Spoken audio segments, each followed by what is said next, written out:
live. You're now live. That's right. Let me get rid of the big white sign telling me that. Okay. Senator McDonald is coming in. Committee, before we start, I told you yesterday I had sent an email to Senator Kitchell about that merged health insurance market, extending the drop dead date. She says she responded. I went through all my emails for the past month and I can't find it. Maybe it's on my home emails, but she is planning on putting that in the budget adjustment. I thought we might, as the committee of jurisdiction, we've got it on the agenda for Friday. We'll take a look at it and maybe we can just pass a request that they attach it once we see it. But apparently it is in the works to get it moving. S70 is in health and welfare, which we talked about. Yeah, Senator Lyons said she wouldn't give it back to me, but she might trade. So, she wants the genetic testing bill. I told her we're taking testimony on it, and then if the committee wants to send it back to her, they can. But apparently we don't, and apparently a committee bill is a little more complicated probably than a 2-line change a drop dead date would, make it worthwhile. So that's the update. So we are back today and we are continuing on our weighting formulas. And we have Professor Tammy Colby from UVM, right? And she was the consultant on this bill. And Professor, I think we've been told our first job is to decide if we're going with weights or equity payments, or it's been suggested we could do a combination. I think we're still trying, in a couple of days to get our minds around several long months of work and looking what are the pros and cons that you see with either system, and then some concern about wide shifts. We're going to take a look at some unnamed cases to see if we can, but we understand at least one school is going down $10 million. And we have to look at that kind of impact on the ed fund. So the floor is yours. All right. Good afternoon, everyone. For the record, Tammy Colby. I'm an Associate Professor of Education Policy at the University of Vermont, and I was one of the co-authors on the weighting study, along with my colleagues at the American Institutes of Research and Rutgers University. I thought I shared some PowerPoint slides as a PDF in advance. I also thought it might be helpful if I shared my screen with those slides. Yes, that would be helpful. Yep. What I would say is that I know that I think about this stuff all the time. So, I know that when we're talking and going through these kinds of things, sometimes for the first time, there are immediate questions that come up that are clarifications that would be helpful in the moment. If you have one of those, just stop or put something in the chat and I'll try.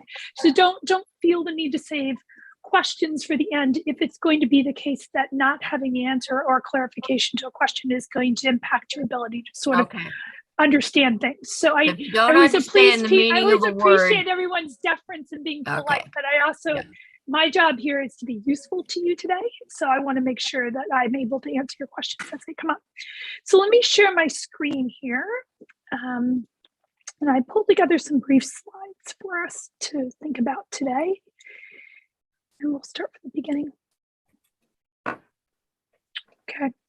So the first thing I want to do is to start out by saying a little bit about history. I know there's been a lot of conversation around the pupil weighting study. I think it's important to sort of understand and level set where we are right now. The first thing I'll say is Our initial study was commissioned by the legislature. We submitted a report in January of 2020, and then COVID hit. And so there's been some time now since the study's results have come up. The task force in implementing the recommendations, both Senator Brock and Senator Hardy were part of this summer. They made 2 additional requests back to our team for some additional analyses. One was the first request to update or recalculate the weights based on some revised assumptions. And those recalculations came back in a memo on October 28th. And then there was a second request for some additional information on how they might calculate aid amounts for categorical grants, where we developed per pupil cost estimates in that, and also some design considerations around those. And that all came back to the General Assembly in the form of a memo on January 11th. So there are these 3 documents really sort of floating out there right now. There's the original study, and then there's these 2 updates. And so just so that we're all on the same page, the updates all are summarized in one table in your handouts, okay? So we have the proposed weights off of that are the revised weights, and these reflect new assumptions about how we measure poverty, and also that the weights would be additive. We also have categorical grant amounts, one in fiscal year $18, the other one in fiscal year $23, which has just been escalated for inflation. And over here in column 4 are the categorical grant amounts that JFO pulled together for the task force report, because our estimates were not yet available and they used slightly different methodology. Our numbers are very close. So I just want everybody to have that in front of them as we're talking through. My understanding here is that the proposals on the table are twofold. One, excuse me, I keep bumping my mouse, is to update the existing weights that are in the formula, or 2, to move in a different direction towards these new cost equity grants. And I've been asked to evaluate these policy proposals. I think Senator Cummings said, pros and cons. What I want to do is I want to present my analysis with some parameters around it for you. First of all, the way that I'm approaching my analysis is that both of these policy proposals have shared goals. And those shared goals are to put in place a fair and efficient mechanism for adjusting for differences in educational costs. I think that's really important for us to remember, right? What are these weights? What are these grant payments supposed to do? They're supposed to adjust for differences in costs across school districts that are outside of school district control. And the other consideration we have to have here is that we're thinking about these cost adjustments within Vermont's existing school policy framework, which is unique, very unique in the country. It's right. Most states operate foundation formula. We don't operate anything close to that. So what it means is that conversations around weights and categorical grant programs, we have to think about how those policy options might interact with these other design elements that are embedded in our funding formula already. And the 2 big ones we have to take into account when we're thinking this through, I call them Vermont specific considerations, is the priority placed on local control. That is, localities get to decide how much they spend. And 2, we have this self-equalizing system for how we generate revenue. Those 2 features are very unique among states. And so any conversation around these options has to take into account the interactions between what we might do for cost adjustments and how they might interact with these Vermont specific considerations. The other thing I just want to say out front is that both of these proposals are viable proposals. And so back to that goal, what we're trying to do, I think, is as policymakers in a state, is try to figure out which one's going to be most fair and most efficient, right? But being fair and efficient may also mean that we don't get it perfect. In fact, there is no such thing as a perfect funding formula. So there are going to be trade-offs. And so in talking through these pros and cons, what I'm really talking about here are trade-offs that I'm going to suggest that policymakers need to consider as they're deliberating sort of option 1 or option 2. With that background, let me make sure. I want to highlight just what is the role the weights currently play in our existing formula? Because I think that's our comparison case, okay?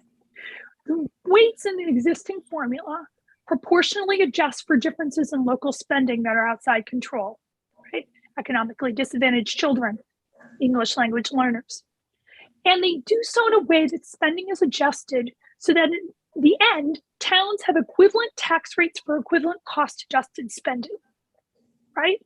So weights are this fundamental policy lever in our funding formula that are intended to ensure both student and taxpayer equity at the same time.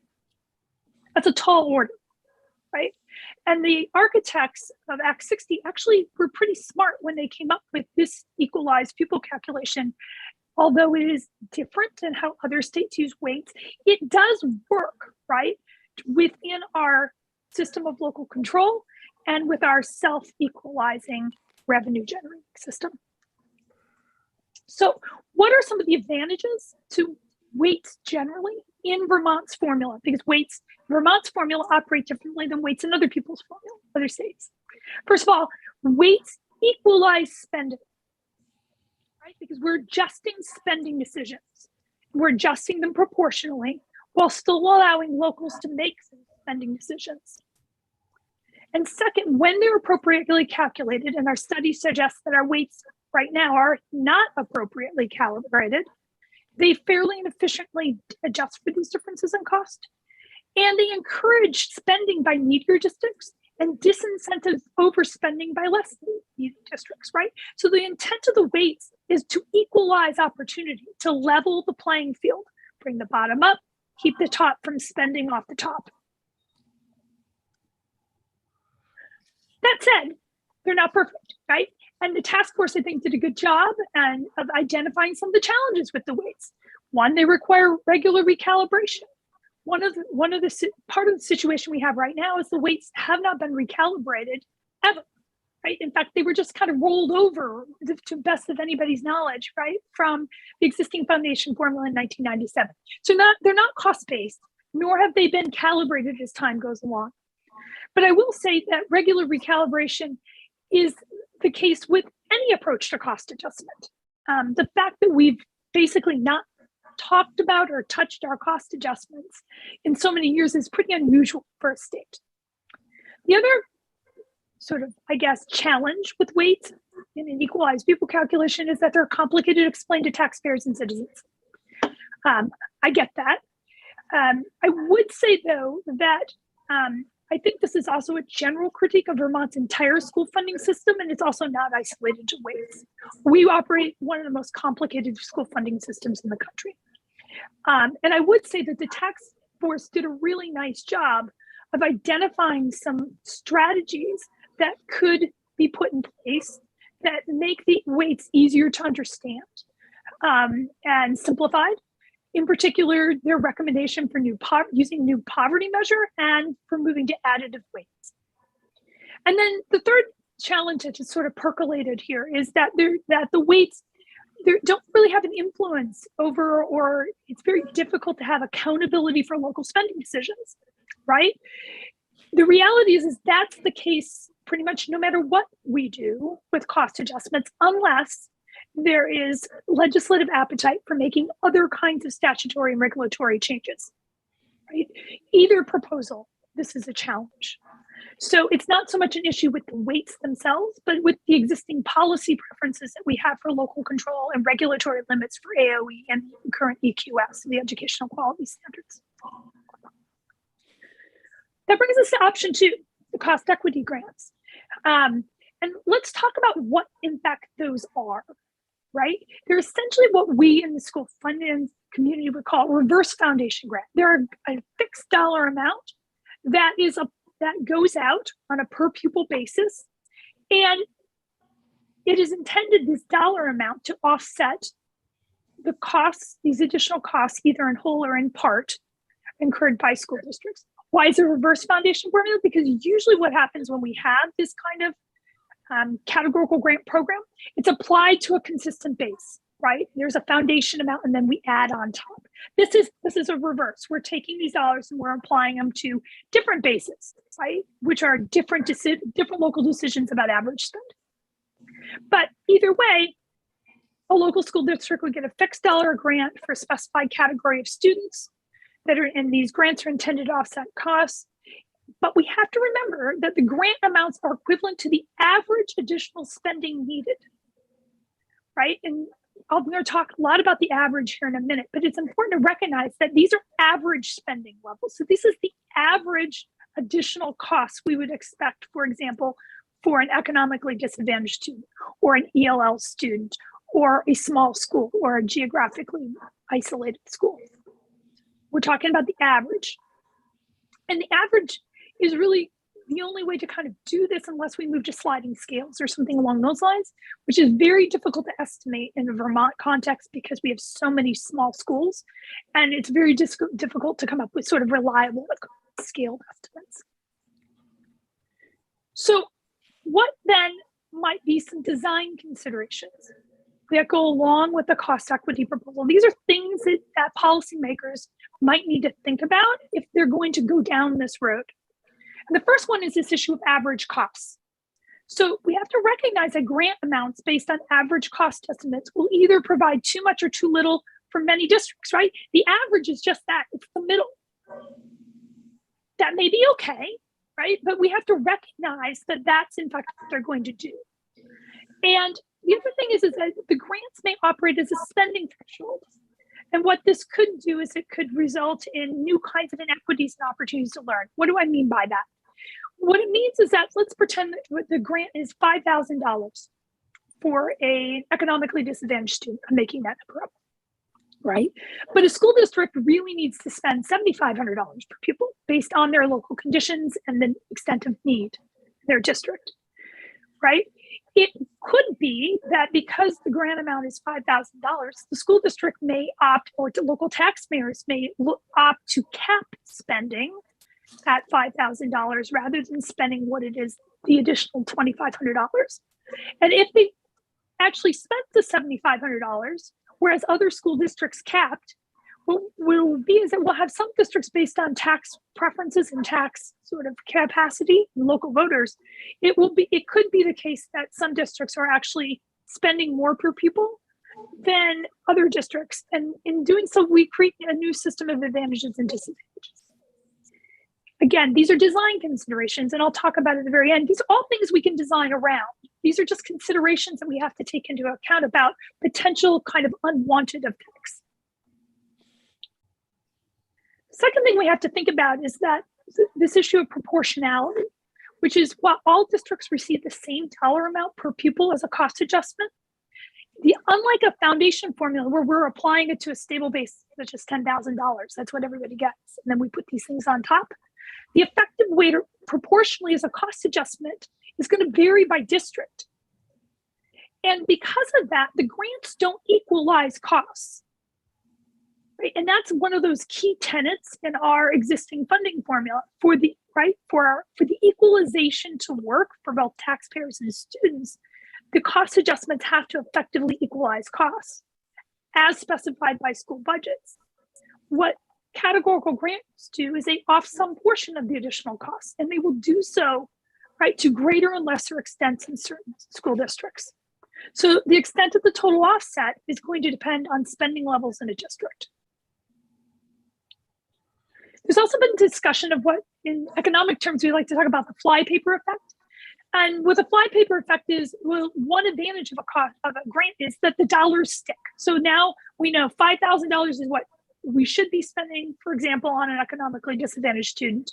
And we can build some policies around that to make sure those dollars stick to economically disadvantaged students. I think we just have to recognize that that can be the case, but that also will require changes to statute and regulation.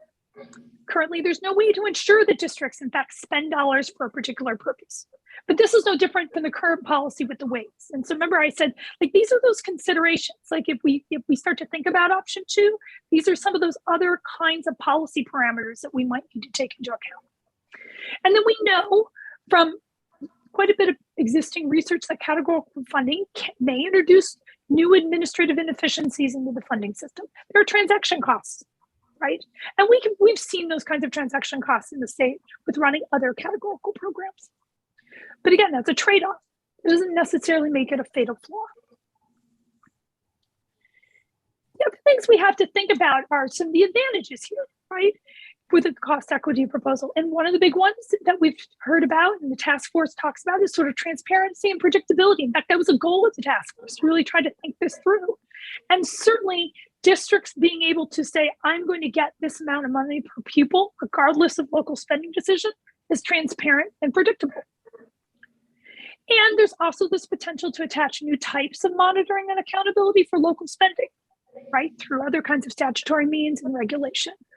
But we have to be careful about that because that can turn into create other kinds of equity concerns for monitoring accountability where districts who may receive cost adjustments and others that don't.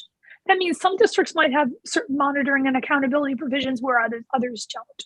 Again, something we have to think about as we're designing policy.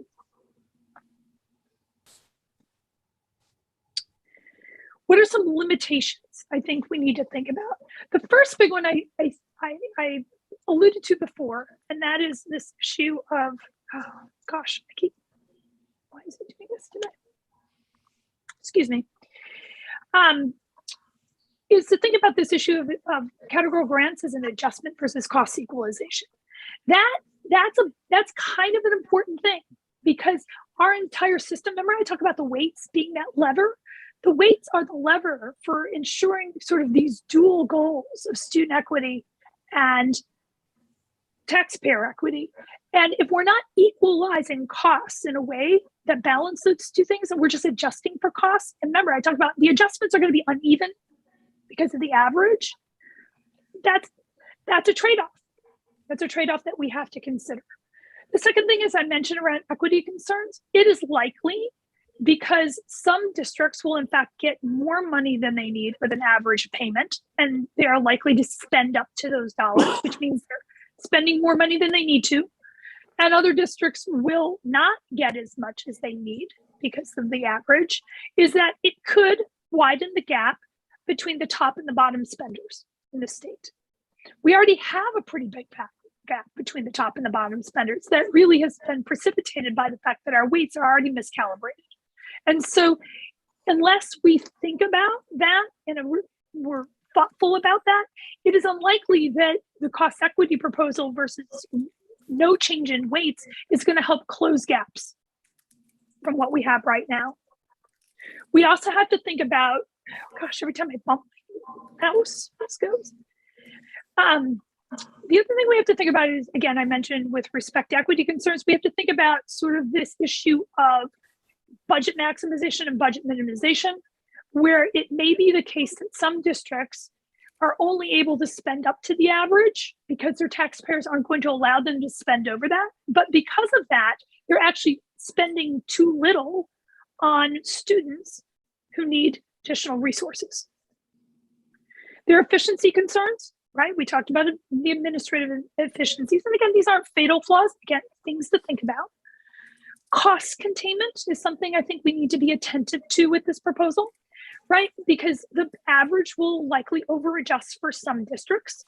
And right now, the weights, if they were calibrated appropriately, should put almost a governor on the top end of the spending threshold, right? It will cost you more if you're spending too many dollars, right? If you overspend because that local share comes back to your local taxpayers, we lose that we lose that sort of mechanism within the formula for putting a governor on the top end that is supposed to be there with the weights. It's not working very well right now because our weights are miscalibrated, but that was one of the big design considerations that policymakers put in place when they talked about and crafted Act 60, which was actually a pretty smart thing. I think we have to be realistic with ourselves around politicization of categorical grants. And, sort of, if we think about when we have grants line itemed out, there's always a potential for legislative manipulation. We'd like to say that won't happen, but we also know that current legislatures cannot bind future legislatures in spending decisions. And when we have line items out there, I know we've all seen in lean times, those numbers can be big, and that can become a political debate. the reality is we have to remember that these aren't for programs, these are cost adjustments. There's something very different. And so we have to think carefully about to what extent do we want cost adjustments in this state politicized. The third thing is, and this is related to politicization, I think there was some language in an earlier task force report. I know it's out now, but if the language was there, then somebody thought about it. So I think we need to just sort of make sure that we're keeping our eye on that, which is when these numbers get large, we need to be careful about conversations around competition for resources between, for example, economically disadvantaged students, ELL students, and other groups or other kinds of priorities in the state budget. These are cost adjustments. And that's different than grant programs for arts education, for example. These are basic operating expenses, and this is how we equalize opportunity in the state. And then the last one I want to just point out is this issue of timing. You know, our report came out in 2020. You know, the weights we have are pretty miscalibrated. I think there's quite a bit of evidence at this point that we have some issues of equity and efficiency in our, right? We have some issues around both those topics in our existing funding formula. And here we are in almost the end of January. And so I think the question is, you know, what can we do realistically right now, right? And, you know, what is the legislative appetite for and capacity to make the other kinds of statutory and regulatory changes that might be necessary to make the cost equity proposal a strong proposal at this point? And I think the task force was really wise in how they framed this out in their report by saying, like, here's an idea, but it needs a lot more work. And we need to talk about it, and we need to be thinking about these things. And I think that was really sage advice on the part of the task force. But we're sort of in this moment where we still have inequities in our system, right? School funding, you know, town meeting day happens regardless. And so, you know, I think we have to think about this issue of timing and urgency and sort of what is the capacity and what we can do now. And also with regard to legislative appetite and capacity, you know, I think the question of the cost equity proposal is going to be not just that, it's the cost equity proposal, at least from our assessment, is an and in both kind of proposal, which is if in fact we go that route, in order for that route to work well, there will have to be other kinds of systemic changes in our formula. And can that be done in a short order? I don't know. I think that's up to you.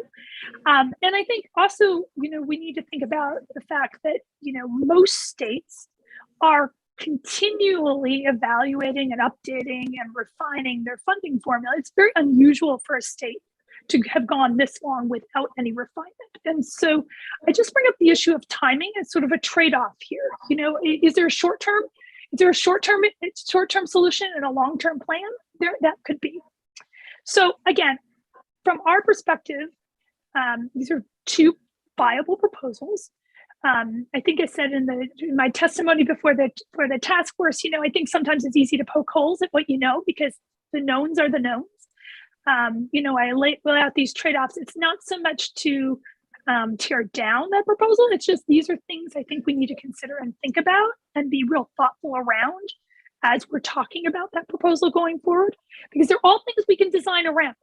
We can create complementary policies and do things to address lots of these trade-offs, but that's other policy work and that's other kinds of sort of contemplation that would have to go on. So I know I've been asked for a recommendation. I saw that in Ruth's note.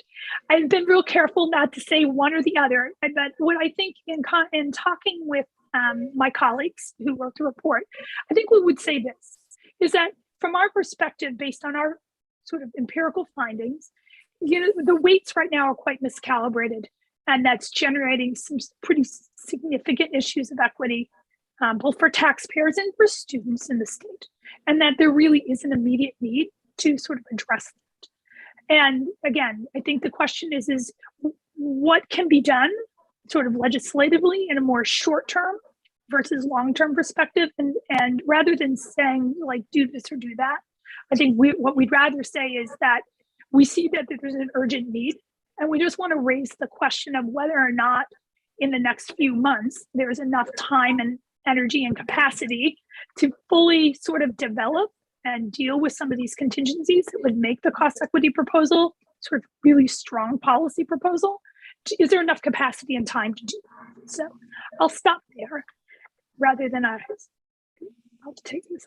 So open for questions, comments.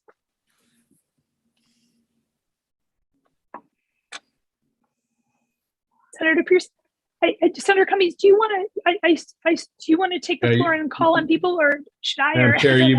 Madam Chair, you may have been muted. Yeah. You are muted, Madam Chair, in which case I move. No, just kidding. Or you can't move without me. All right. What's up? Professor, I hear you trying artfully to not take a strong position, and I won't press you there, even though I have to make a strong take. I don't get to tiptoe, but I want to make sure I understand what you are saying. And I think I kind of heard you say a small tweak would lean people to change the weightings. If we go into the categorical aid, we have more work to do, and it's potentially more complicated to get it right. Is that a fair summary? I think we would agree with the task force on that. And I think the task force said that, the cost equity proposal needs more work. And in my sort of trade-offs, what we try to do is identify, here are some considerations that we think need more thinking and likely need more work, right? Which would either be more analytics, but less on the analytics side and more thinking about what kinds of complementary policy or complementary kinds of things would need to go along with this to ensure that grafting this new approach to our existing structure doesn't result in other kinds of unwanted or unintended effects, right? Because what the cost equity does, right, is it basically takes an entirely different and relatively unknown in this context approach to cost adjustment and grafts it on to what is already a very complicated school funding system that operates very differently than any other state. And the two things that we have to pay attention to when we're thinking about grafting this on are its interactions with local control and this self-equalization, right? And from our assessment, there are considerations for how we do that well so that we don't end up with these other unwanted effects. If in fact there's more time, there might be other kinds of structural changes that could be contemplated to the larger school funding system that would really make a cost equity proposal strong. For example, moving to a foundation formula, thinking about raising the yield to create a minimum spending threshold. There are other things, right, that sort of adjust this, or complementary policies around thinking about sort of differential tax rates at the top, minimum spending threshold, right? All those things. Consider this fair game on the policy front. But that's a lot of conversation to have. And you're talking about fairly significant structural changes, both to the funding system and other kinds of policies. And we're still operating in this milieu that is Vermont, where we have local control over spending, and we have self-equalization on the tax side. And that only works if that's only fair measured from both a student perspective and a taxpayer perspective, if we are appropriately equalizing local spending decisions proportionally, right? And when we put the average in there, we break that. Is that a problem? Maybe not, but for it not to be the problem, we're going to have to do other things to make sure it's not a problem. Does that help, Senator Pearson? Sort of. It's the more I learn, the more cloudy it gets. Well, there are a lot of if-thens. So how about I simplify it this way? I think there are fewer if-thens, right, with respect to updating the weights at this point than there are with the cost equity proposal. Right? Yeah. We know how the weights work. We know we know what's not so great about them, right? We also know that if they're properly calibrated, what those intended effects will look like. We don't know a lot of things over here yet. But we can anticipate some of those things. And if we want to anticipate those things and not end up in a position that is worse off than what we are now, right? We're going to need to design around those things at the same time as putting in place the cost equity proposal. Do you, Madam Chair, if I could just follow up with one question. A lot has been made about this concern that if you just increase the weights, there's no guarantee that the schools will spend that money really delivering necessary assistance to English language learners, for instance. And I guess my thinking is that is clearly true on paper, but in reality, the great majority of English language learners reside in very few districts, and those schools are clamoring for resources to be able to adequately educate those kids. And so, in your research, do you have any reason to believe the schools that are actually helping whatever it is, 70, 80, 90% of our ELL students that's a real risk in those districts? In other words, understanding we're not going to do this perfectly, I don't want to design a system that is sort of more protective of the entire system and actually misses out on the few schools that are in fact working with this population, if that makes sense. That's my concern. Okay, let me answer that question on a couple different parts, Senator. First, under either proposal, unless the state puts in sort of performance-based standards for funding, neither proposal, because we rely on local control, has any assurances that dollars get spent a certain way, right? Neither of them do that. The way that we could do that is through strengthening the educational, under sort of existing policy frameworks, is through strengthening the educational quality standards, which are regulation. And those regulations are going to be opened up shortly by the state. So either proposal, we don't have a policy lever unless you design a policy lever. And you could design this for the weights and you could design it for cost equity too, right? Both of them.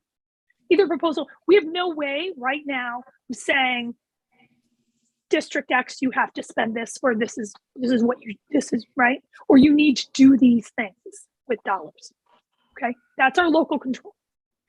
The second thing I would say is we have no evidence in our study that districts in the state who serve the largest proportions of English language learner students spend money unwisely or ineffectively. We have no evidence either way, right? Like we have no evidence of that.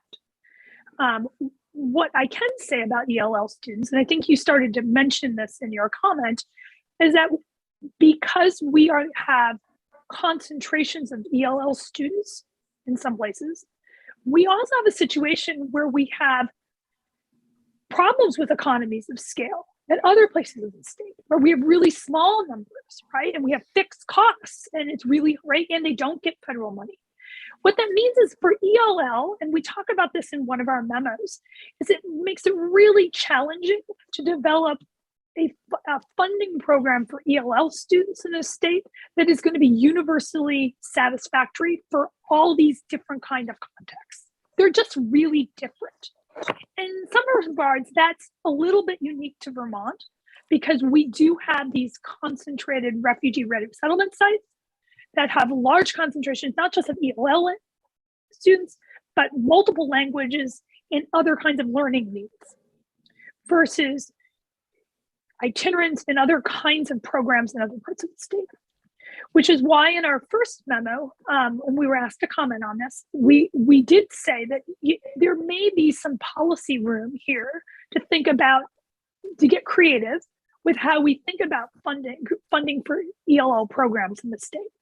That said, in thinking that through, we're going to need to make sure that we adequately fund those programs. And what we know from our research is that on average in the state, the additional per pupil spending number is around $22,000 for an ELL student.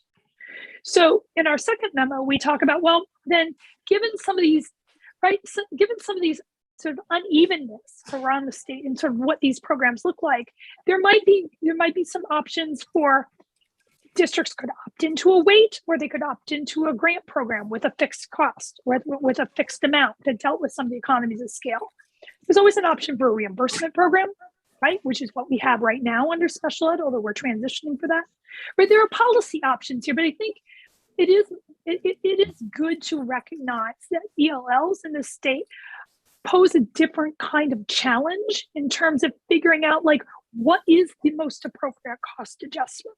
But that's different than going down sort of the rabbit hole of saying some districts spend dollars wisely and other districts do not spend wisely. It's that I think the programs are really different. Does that help, Senator? Yes, it does. Thank you. Madam Chair, you're muted again.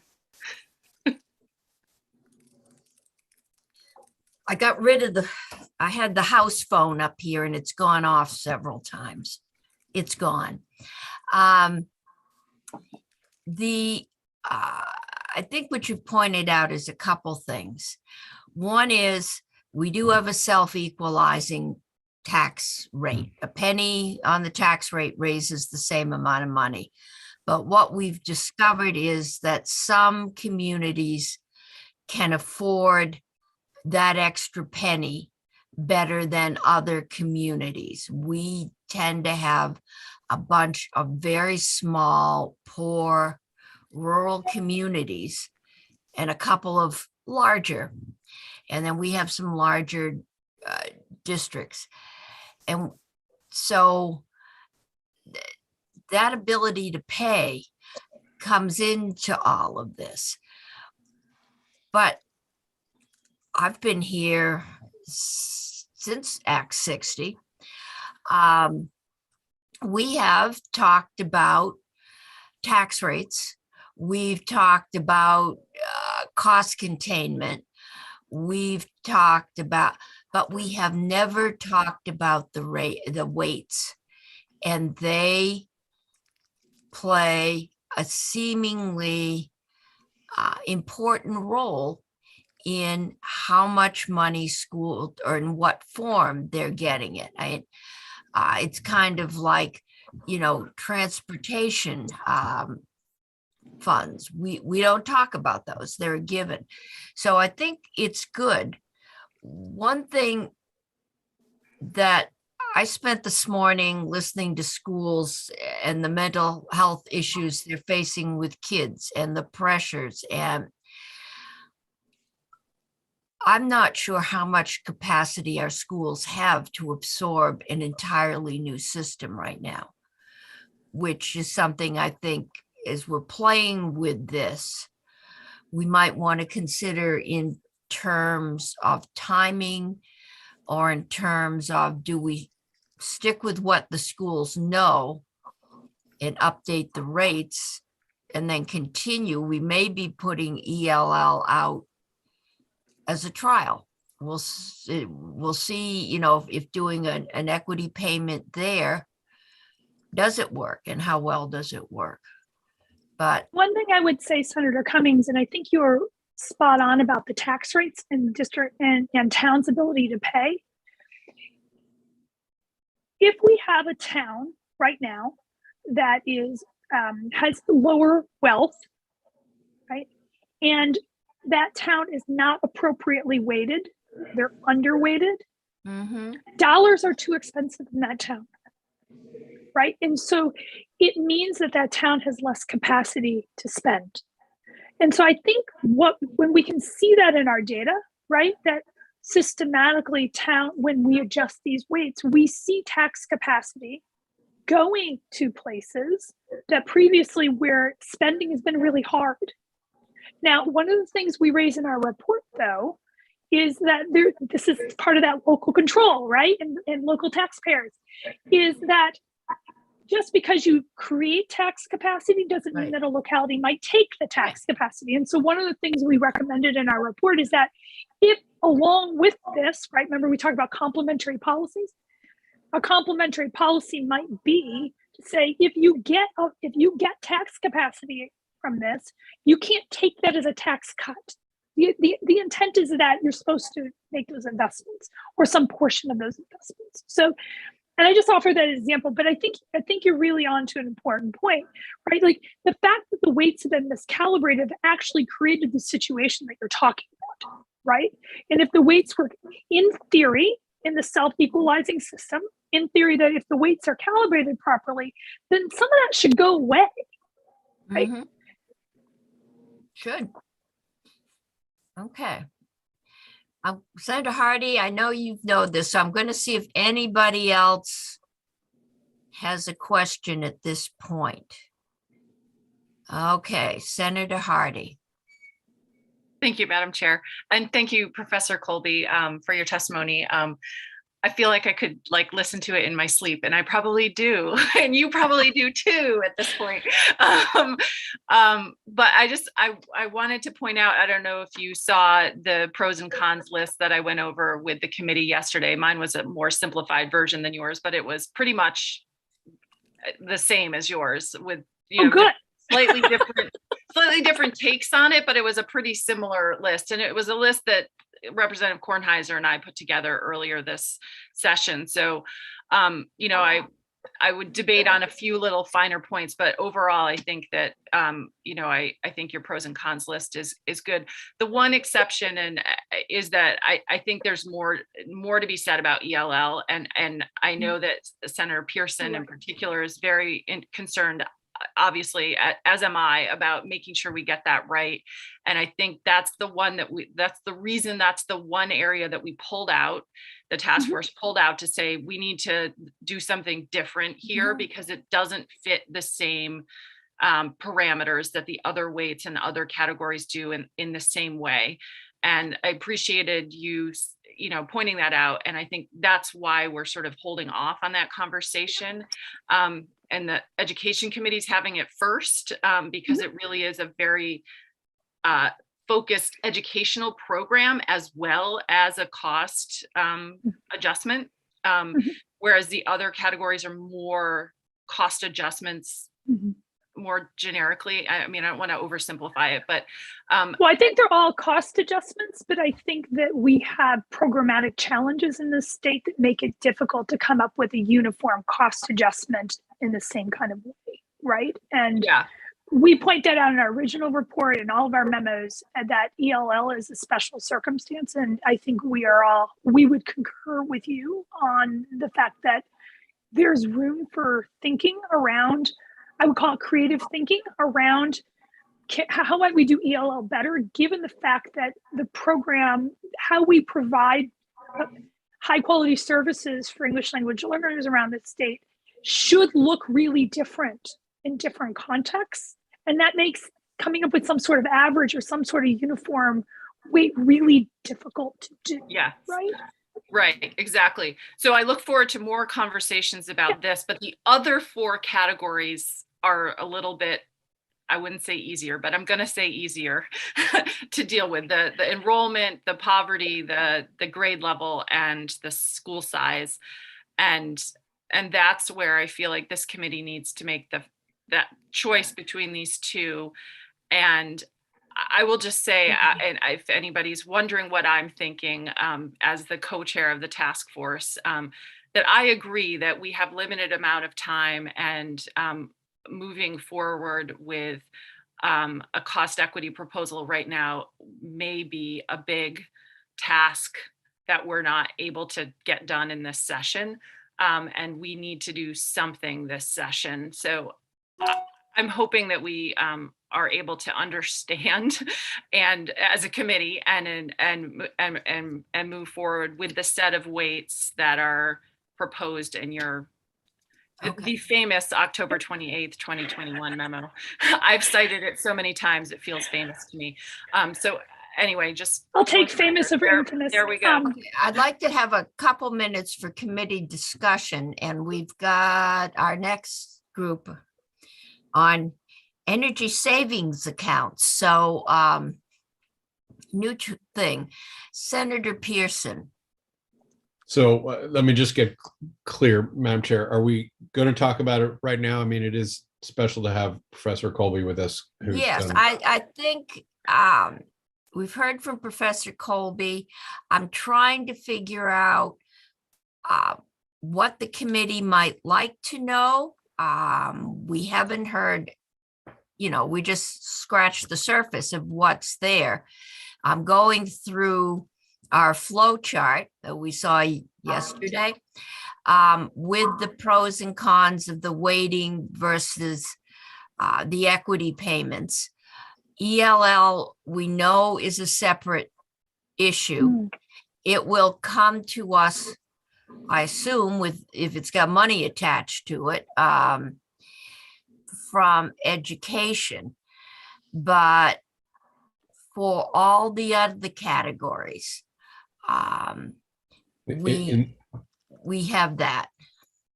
So I would love to ask Professor Colby about the poverty metric and the shift. For other reasons, in the past, I've been interested in a family income sort of reporting, particularly because I've been one of the people looking at universal school meals, and it solves a problem there. So it immediately caught my eye. But now I'm starting to wonder what you think, and this is my question, the impact of, if we sort of accept that historically there's been a problem with our measurement and our weight for poverty. And we sort of are saying, good, we need to address this. And as we address it, we shift to a much broader metric. Is there a risk that we sort of maybe jump to a more fair system, but overlook a correction in the sense of as we fix it, we go to a new measure, and so we don't kind of address some of the history there? Do you see my question? I see your question. I'm going to answer this in a couple parts again. The first thing I want to say is I think it's important to be clear what our existing poverty measure is in the weights, okay, that we use for weights. It is the hodgepodge at best, right, of a bunch of different things, right? It sort of gets sort of family nutrition, but it also counts any student who's ELL as impoverished. So we have this situation where we have ELL students counted in the poverty weight and also as ELL students. And the existing measure of economic disadvantage is a very restrictive one, right? It's based on sort of connections of a household to nutrition benefits that we get, right, from more generally from another agency. So we don't have that correspondence with a particular school in the same kind of way. And we have a problem where poverty is actually capturing not just poverty, it's capturing ELL and poverty. It also is multiplicative, which means that it counts for a lot. Let's just say it that way, right? It counts for more than other categories. So the task force, I think, did a good job in really trying to dive into this issue of how do we measure poverty, which is problematic. Not just in Vermont, it's problematic everywhere. It's a really hard thing to do. In our study, in our original report, we tested out a number of different measures and said, like, of the available measures, free and reduced price lunch seems to be the best measure that we have available, at least to us. I know Representative Kornheiser in particular took some interest in thinking about like how we might even improve on collecting those data, So my answer to your question is one, the measure we have is not very good, right? It's very restrictive. We know it's not doing a very good job of measuring the extent of economic disadvantage, and it's conflated with the number of students who are ELL. Okay, so from our perspective, keeping it is not a good thing, right? That we need to shift to something. What would the criteria be for a shift? Making sure that we're not counting ELL in poverty and ELL in a separate category, right? We need to break that apart. So it's pure, right? We've got a poverty and we're at a measure of economic disadvantage. And we have a measure of English language learners. That'd be the first thing. The second thing is this kind of gets at your other point. Like, so FRL is not as stringent of a measure of poverty, right? So we're going to identify more students, and that's more distributed, right, across the state. That's going to have impacts, right, for weighting, because we've distributed the impacts. And so this is really, I think, the second decision that we would say is you got to make a decision like, at what point are you going to declare a student economically disadvantaged? What we know in the research, right, is that students who are impoverished, and by using impoverished, we're using sort of federal guidelines for income, on average costs more to educate. So if we're using FRL, which is tied to that federal benchmark, then we have a decent degree of confidence in saying if you're using FRL, you are identifying students who are economically disadvantaged enough that we know from research require additional resources to succeed in schools. So is the measure they're proposing ideal? No, I don't think, but I also don't know that we have a better measure right now that we can use. But there are these trade-offs, as you noticed, right, that come with moving from a more restrictive to a more generalized measure of poverty, with how that will work in the weighting calculation. I think we're going to have to do a few runs to really understand the interaction. At times this feels like building an atomic bomb, and there's a reaction and a counter reaction. And I think that at some point I've asked Brad James to do us a couple of winner loser scenarios, no names attached, so we aren't influenced, but to understand how all these things, he did one, but I can't say I understand, except that they do interact. But if that's a good thing or a bad thing, and I don't know yet. If I may, Senator Cummings? Yeah. The one thing I would say is that moving from the existing poverty measure, which again, double counts ELL and is multiplicative, to an additive measure of poverty, right? Which means it holds the same weight as all the other things, right? And doesn't include ELL, is an improvement over what we have now. Okay, so why would Then the question is how do you want to measure poverty then? Right? If English language learners are living in poverty, why wouldn't we count them? They are counted, right? Okay. They would actually, right? So right now we actually double count ELL students in the weights. Okay. Because all right, any student who's ELL is automatically counted as impoverished and as an ELL student. That makes things that shouldn't be, right? Like the weight shouldn't work that way. The way the weight should work is if you're impoverished, you're weighted for this. And if you're ELL, you're weighted for this. So it's not that an impoverished ELL student wouldn't be weighted. They'd be weighted as an impoverished student, and right with the weight for poverty and the weight for ELL. Right now, what we do is it's a counting problem, because when we're counting impoverished students, we're also counting anyone who's ELL, regardless of the resources that they have in the home. That's what I'm thinking. Not everybody is necessarily poor. Right. That's right. And you want these to be additive, right? So all these weights hold the same weight in the calculation, right? So we're not compounding the effects of one kind of disadvantage over another, right? So it's a far more fair system that way. It also means that your adjustments are more pure, right? Like I'm adjusting for economic disadvantage, I'm adjusting for ELL, right? And I'm doing it appropriately that way.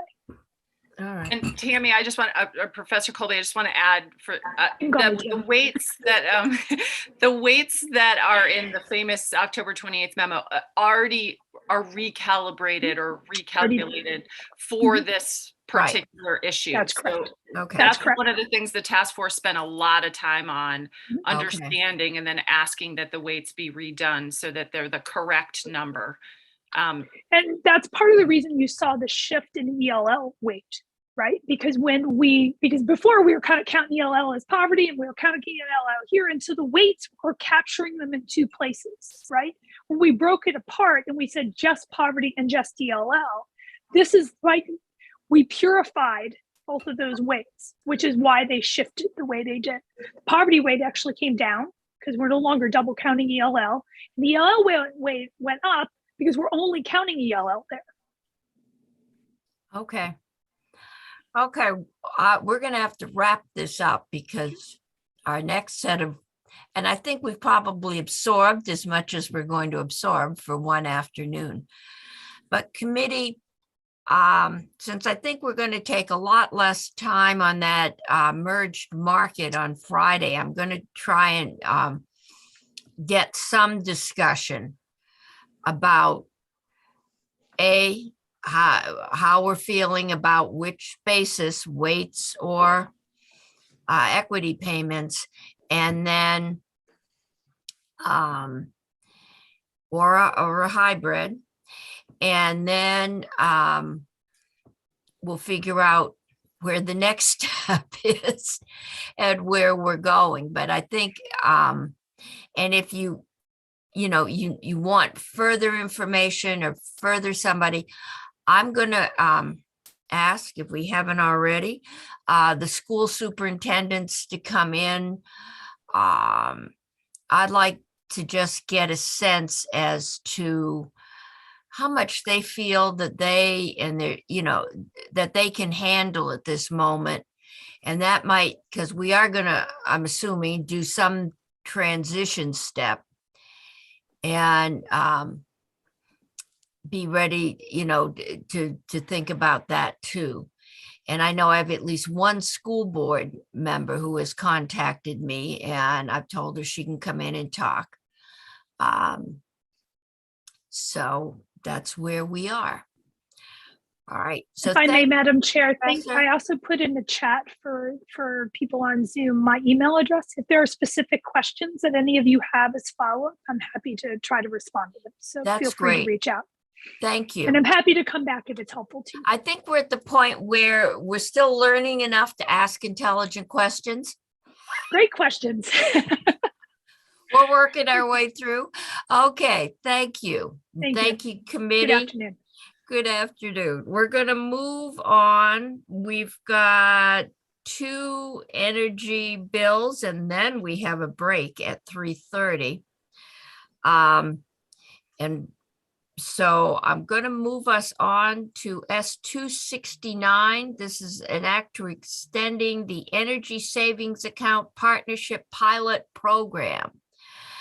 Ellen, I think I know what that is. At least I'm just not sure that what is it, so that I'm sure I'm connecting my memory with the right program. Sure. So the Energy Savings Account Partnership Pilot Program was enacted in 2018 in Act number 150. It, fun fact, was one of the first bills I ever worked on when I was a law clerk. So I worked on this issue with your committee 4 years ago. So to take a step back, we're talking about the energy efficiency charge with this program. So the bill itself, S269, is a very simple bill. It really is extending this pilot an additional 3 years, but I'll talk for a minute about energy efficiency.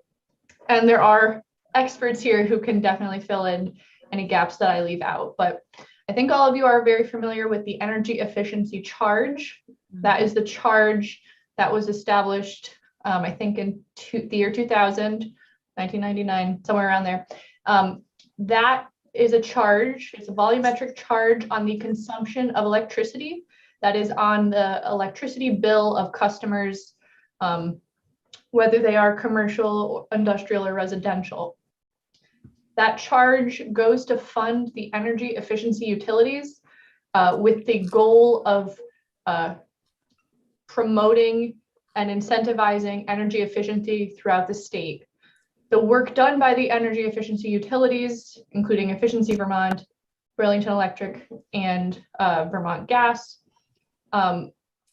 fund programs for energy efficiency, and that is linked to the work Efficiency Vermont does with the forward capacity market. So everyone pays in the efficiency charge and has access to the programs that are funded with that, including like incentives for light bulbs or appliances that are more efficient. But over the years, there have been a couple other programs created in relation to the energy efficiency charge. One of which is called SMEEP. So that was also part of Act 150 in 2018. SMEEP is a program that exists for the largest energy users in the state.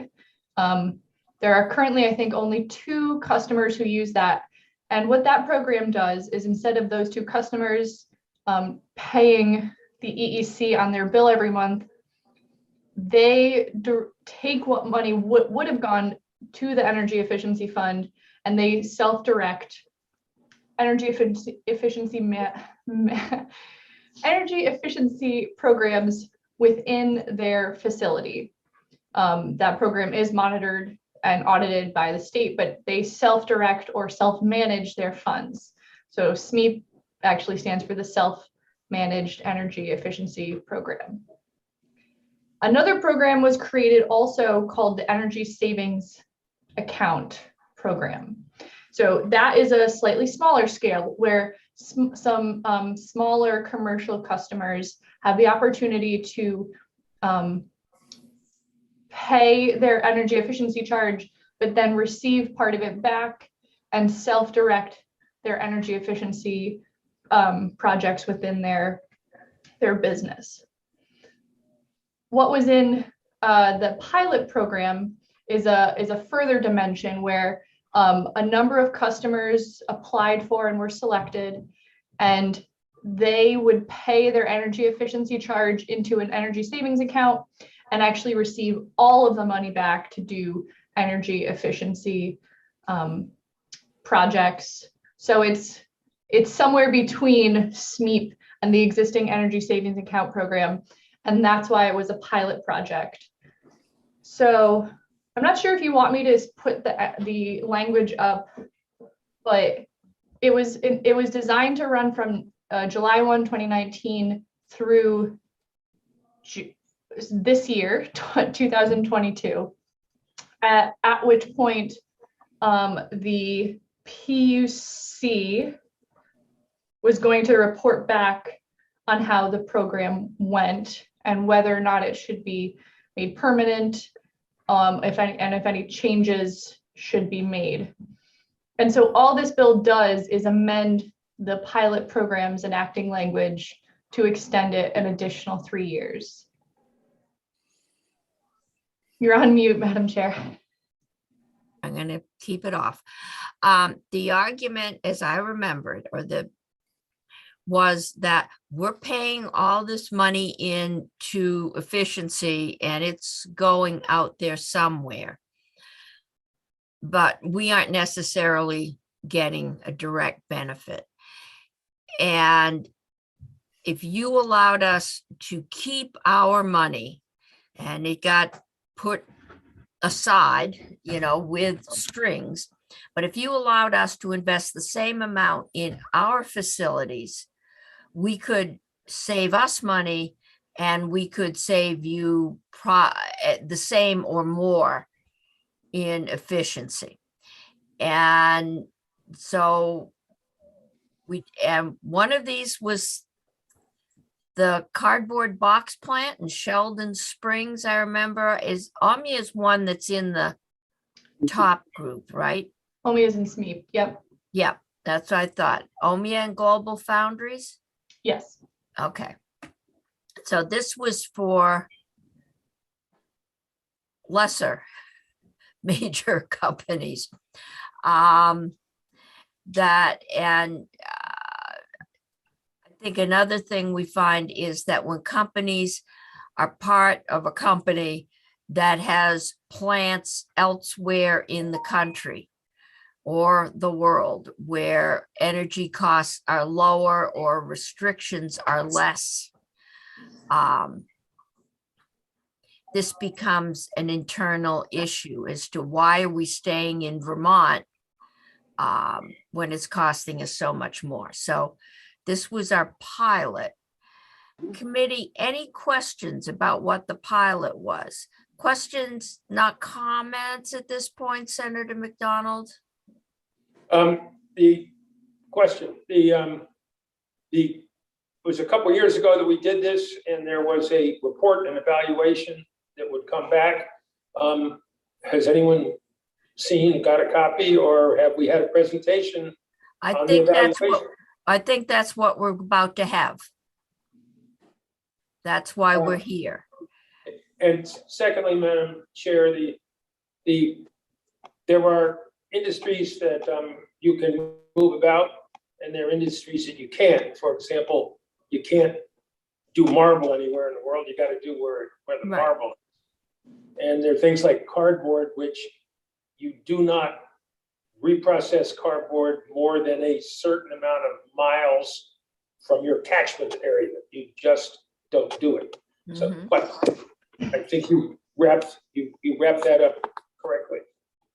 Thank you. I think we're all hearing that transportation costs are becoming a much larger issue these days. So Senator Bray, Can I quickly just Ellen, answer Yes. Senator McDonald's question? So there were annual reports that Efficiency Vermont was issuing every year on the status of how the pilot was going. The PUC's final report after the completion of the pilot is actually not due for a year from now. It wasn't originally due until 2023. So I don't actually know if they finished their final report because technically the program hasn't ended yet. okay, but I'm assuming we will get some kind of an interim, this is what we're seeing, I mean, we probably know by now if this thing's a complete waste or if it has had some of the outcomes we'd hoped. Madam Chair, Efficiency Vermont's happy to go through the presentation now to address some of these questions if you prefer. Okay, I've got one from Senator Bray, and then Dan, you're next up in the batting order, so Senator Bray. Madam Chair, it's just a question of, I'm trying to remember the details of the operation of the SMEEP versus the energy savings account version. Do they both, I was under the impression they did not require the contribution of as many dollars into the accounts or into their own programs as would have otherwise been collected if the program had never been created, and they just paid in the standard electrical energy efficiency charge. But I don't remember, I don't know one way or the other. So I wanted to get that groundwork straight as well, if we could. So that is, oh. I so could that's answer. Never mind. Go ahead. Yes, I was gonna answer the experts are Yeah. here, but the SMEEP program is the one that sets a specific number. The other energy savings pilot and the regular program are directly tied to the energy efficiency charge. Okay, so we've got those two we kind of carved out and said, this is what you've got to work with. The other one is tied more directly to the efficiency charge. So why don't we go on? I've got Dan and David and Mary Jo, and I don't know if you've got a presentation or I've got Dan next on the agenda. So unless there's something I'm messing up, I'm going to go to Dan. Thank you so much, Madam Chair. For the record, Dan Riley, Public Affairs Director, Efficiency Vermont. It's a pleasure and an honor to be back before the committee again this year. Hopefully I can see you all in person soon. Efficiency Vermont does have a presentation. I'm going to turn it over to David Westman, who's our head of regulatory affairs and who oversees the ESA pilot program for us here at Efficiency Vermont. He can walk you through the details. Please interrupt us anytime for questions. Okay, and then we've got Mary Jo from the PUC. Okay, so David, the floor is yours. Thank you very much. I believe Dan will be sharing his screen, and that is coming up for me right now, which is great. Pleasure to be here. Thank you for having me. I have been involved in the ESA pilot since the initial bill was discussed all those many years ago, as Ellen recalled it. And the purpose of my presentation is to give the committee an update on both the regulatory as well as the now participant progress in meeting the fulfilling the goals of the pilot. And I want to sort of be clear is that I'm not here to take a position on the proposed changes in the legislation. Right. We continue to work with ACCD and our partners at the department, as well as all of the participants to determine what the next best reasonable step is for continuation of the pilot or termination of it, as it may be. That remains to be seen. So Dan, I'll start us off here with the first slide. As Ellen mentioned, the original ESA program was established in 2009. This program was established as a pilot add-on to under Act 150 of 2018. The PUC very shortly thereafter opened an investigation, case number 19-0302. This is the case number in the Public Utility Commission docket where all of the participants will make their notifications to the commission of either joining the program or status updates or any of the other sort of relevant filings. So anything in this, and the reason I sort of just pause on that is because anything in that case number is obviously public information. We are dealing with 9 very large companies in Vermont, and so protecting their confidential information is a key part of working in a case like this. So I don't want to get into too many details of what I know or potentially don't know about what some of these participants are doing. But if it's public information, I'm happy to talk about it. The ESA pilot is scheduled to end at the end of June of this year. That is a 3-year pilot. That's a reasonable length for a pilot. And Ellen is correct that one of the major elements of this pilot was to give customers access to up to 100% of their energy efficiency charge, minus gross receipts and weatherization taxes, as well as a department evaluation and verifications of savings. A total of the program was capped at a $2 million total contributions per year. We did not come in at $2 million. Which I will get to shortly. It's more like 1.5.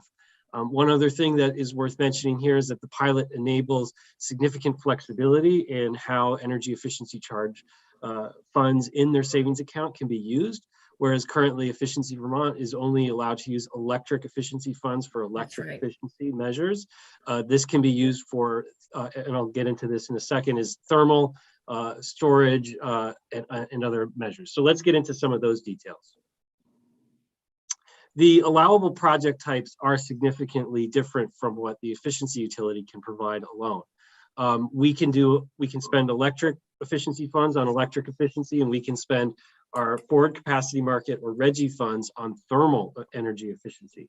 But one of the things that we heard from the participating customers was that they're putting money into their electric efficiency fund account, but they can't get any thermal savings or thermal programs out of that project. And this pilot was meant to streamline that and enable those activities.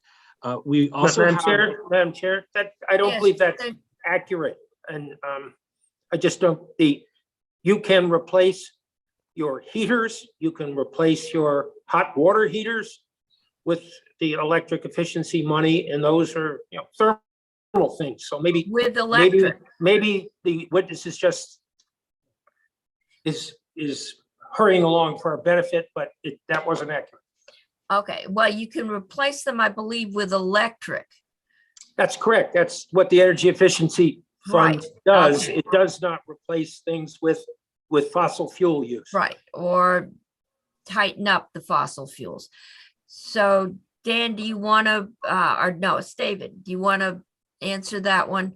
Yeah, Senator just McDonald add it. is, yep, Senator McDonald is correct that we do electric efficiency funds for electric thermal applications. So that is a very Right. good point of clarification. Our thermal energy and process fuel efficiency funds are directed at largely weatherization and process fuel efficiency measures. And so that is a very limited funding pool. It's, as I mentioned, it's only funded through forward capacity market and RGGI funds. And so it's smaller than the electric funds. And so these commercial customers, if they had a very expensive process fuel efficient, could not always get as much access to that funding as, say, they might be able to get access to electric efficiency funds. And so I think that's an important clarification. I'm glad Senator McDonald. The electric efficiency monies were never accessible to anybody to create efficiencies that did not reduce electric use. Right. This program uses electric money to subsidize the purchase of fossil fuels. And that is how it differs from what took place beforehand. And that's, I think, what we're talking about extending. If I remember correctly, some of the testimony was it's one thing to replace an oil boiler with an electric boiler. It's another thing to redo an entire factory. And a lot of these places said, look, we could tighten up. One of them did a lot of drying of their product. We could tighten it up. And this is their money they're keeping, right? Not No, it's the money that's due to the energy the electric efficiency fund, fund that yes. they happen Okay. to be. But paid that the was way the you and I pay our testimony we sales had. tax. Okay.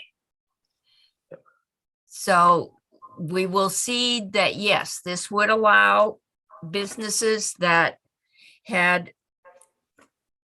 non-electric energy to use the money they would have paid into the electric fund to achieve efficiency savings in that thermal energy. I doubt it would allow them to buy a new gas-fired factory heating system, but I don't know that.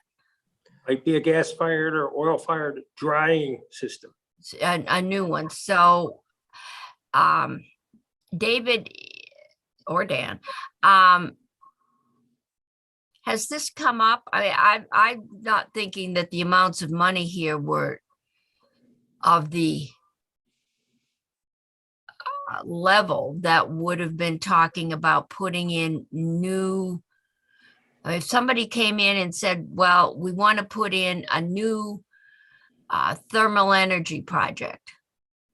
We want to put in a more efficient oil drying system. Would that be allowed? Thank you for the question. I'm happy to answer. One of the next items on the list there is energy productivity measures, and Okay. so this was developed as an idea for if a plant wanted to increase capacity of their production, and it was an energy intensive process, that they would be able to use their ESA pilot funds towards the full purchase price of the energy productivity measure after it passes a screening process to ensure that it's cost effective and creating economic benefit for the surrounding community. And that is correct. It would be irregardless of the fuel type used. Okay. Madam Chair. Yes, I saw Senator Bray had his hand up, and then I'll go to Senator Brock. Senator Bray, I had note you had your hand up and then it went away. Do you still have a question? I do, thank you. Okay. It's just an observation to share. I think the strict siloing of electrical energy efficiency dollars from thermal and transportation has also been, we breached that when the legislature passed a bill a year ago, starting a pilot that lets some of those dollars now start to flow over to thermal and transportation. And it's a 3-year pilot, $2 million, up to $2 million a year. But back when this was all getting discussed, that was I think a firm barrier between the two. Yeah. I thought we had changed that. I wasn't sure it had made it all the way through with Different. It was different, Madam Chair. It did not take money. from the Okay, Senator energy McDonald, electric I'm efficiency gonna, Senator McDonald, Senator Brock has the floor next. Suits me.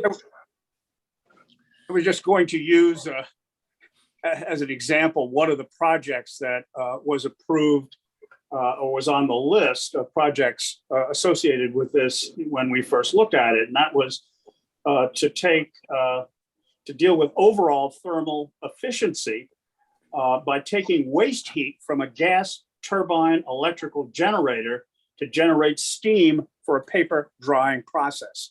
And that was, I know specifically, one of the things that Okay. we discussed in terms of the use of thermal energy. Okay.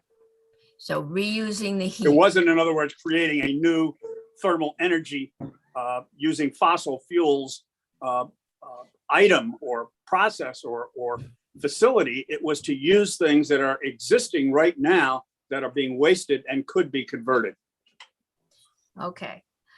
Madam Chair, Yes, Madam Senator Chair, McDonald. the example that Senator Brock gave, I believe, is an accurate example, but it is a slice of how energy efficiency monies are being used.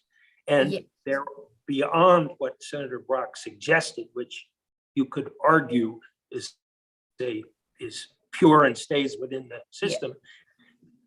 The electric money is used to purchase and install fossil fuel machinery and equipment. So, and that's Okay, separate. Senator different. McDonald, I think we decided to do this. And as I remember, you were opposed 3 years ago. What I want to do is get the report back so that we can have the argument So do I. I'd about like to whether get or the not we're report going to back. continue I it. would like to get the report back Okay. and not have individuals come in and substitute for the report a preemption of the Well, the extension. report is not due until after the program expires. So Okay, we are going to continue right now with Efficiency Vermont's presentation to us on what they've seen in this program. So David, and I hope it remains accurate. And I'm prepared to listen. Senator, I trust that all witnesses to this committee give us accurate information. So,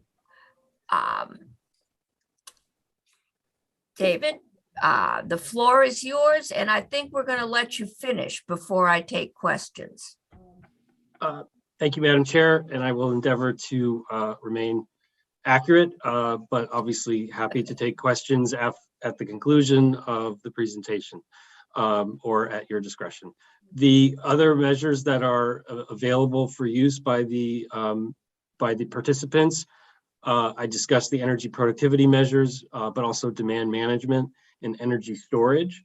Those are not typically benefits that are available to the current energy savings account program participant. There's only one program participant in the traditional ESA account, that is the Champlain Water District. So this represents a pretty expanded scope of work that is available to them.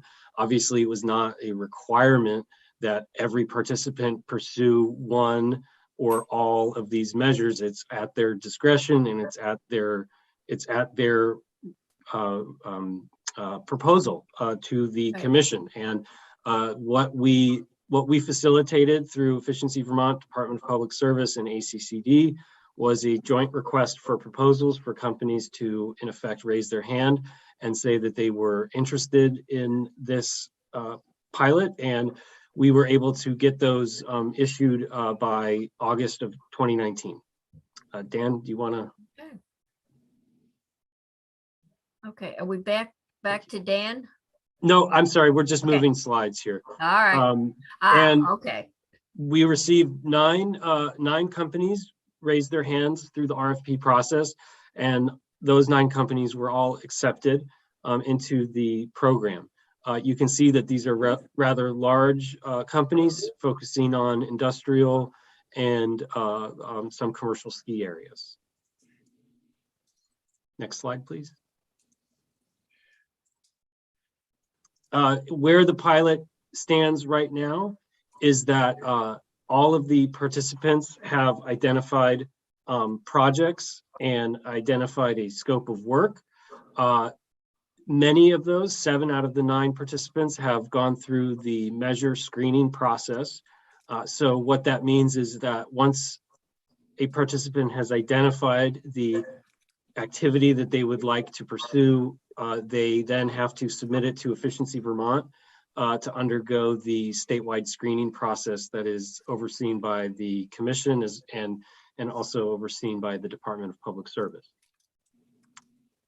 The energy management plan is meant to be the culmination of those first 2 bullets, taking the project scope and the measures that screen and putting it into a plan that would identify potential costs, as well as really this would be the first sort of publicly available scope of work for what the participant is proposing. And as you can see, 4 of the 9 participants have filed so far, so we're not quite halfway there yet. And then ultimately, project implementation will take some time, but first and foremost, we received clarification after a request to the commission that participants can what we call obligate their funds by the end of the pilot and still have a number of months, if not a year, to implement that project. And so it's certainly reasonable that companies could file their energy management plan, commit their funds, and not spend their funds and still be within the rules of the program as of June 2022. Lastly, it's important to note that the department has always been given space in Act 150 and then in the commission hearing to conduct a verification of the savings that resulted from the projects, and that we were always hopeful that the results of those verifications would then be used to inform the commission evaluation of the program. So I think you could probably see where I'm going with this is that so far about $3.3 million has been collected by participants, but only about $250,000 has actually been made in reimbursements to date. And so with the looming end date coming soon, it remains to be seen just how much of that 3.3 million will be spent by the end of the pilot. And I think why we're here today, because there is legislation on the floor, which again, I'm not going to take a position on the length of the extension, but I understand that that has been discussed, and we want to continue working with ACCD and the department on what is a reasonable way to tie up this pilot, wrap it up, so that we can get the results out and back to you for further consideration for either future rule changes to the energy savings account or other. And I think that is my last slide. Oh, okay. And for your information, we have some publicly available websites where you can read all of the joint material that's been released from Efficiency Vermont, ACCD, and the department to help walk customers through these various steps. Okay, so we took 3 years And what experience seems to have told us is that this moved a little slower than I think we thought it might, being that we had nothing to base anything on. And that so far, 4 of the 9 companies that have applied have gotten their plans in. Nobody has really gone to building yet. And given COVID and delivery and supply chain issues, that's probably going to slow them down even further than when we did this. So right now it ends June 30th. And they have the folks that have their plan approved have 6 months to build or to 6 draw months down to- their funds, and the rest of them, the funds just revert. 6 months Oh. to commit to the project. That would be the end of June to essentially put the money down, or to indicate that, Okay. you know, they have a contract with a vendor to With a provide vendor. for that work. Okay, But you're correct, Madam Chair, that if those funds aren't committed, the rule says that the money would go back into the larger electric efficiency fund, which would then be used to provide statewide services by the efficiency Okay. utility. so we can re-argue whether or not we should have done this program. The other question is, did we choose a reasonable time frame? And the third is probably, do we want to just extend the time frame, or do we want to extend the program? And we'll probably have a few people in to talk to us. Senator Brock. I was just going to say that obviously the committee might find it useful to take testimony Yes. as to what happened, whether or not, why more progress has not been made based on what's anticipated. I think we will hear that first there were administrative delays in terms of decisions being made by decision makers at the state level, some as late as findings as late as November of 21 on some of these projects. I think we'll also find that there was this thing called COVID that jumped into the middle, that was not anticipated at the time that the 3-year time frame was set, Right. and that certainly impacted everybody's ability to do anything, including the deliveries associated with the supply chain, as you've mentioned. That said, that's why the bill, and I know we're going to probably walk through the bill that's being proposed, that would simply extend the clock. Okay. So I guess we got that. The question is, do we just extend it for the 9 we've got? Do we keep open enrollment? And we will hear, we'll line up ACCD. I'm sure, Senator, you can get us some Yes. contact information, and we've got the list of companies, and we'll ask, them to come in or have a representative come in and talk to us. Other questions at this point? Okay, we're going to go to Mary Jo Kralewski. I massacred it. No, that's good. Thank you. That's good. Not perfect, but good. It's better than the spelling on the agenda, which is not very close. Okay. You might find it hard to find me in the state database. Oh, yeah, we did. Yeah. Okay. Any Got an extra anyway, E, I think, in there. I actually don't have much to add beyond what Efficiency Vermont presented. I'm more just, I guess, in understanding the program, I would agree that it often takes time to implement efficiency programs. especially ones that with large dollar amounts and so forth. And so it's not that surprising that a lot of the participants haven't committed all their dollars yet. So I guess from the commission's standpoint, we're not surprised by that.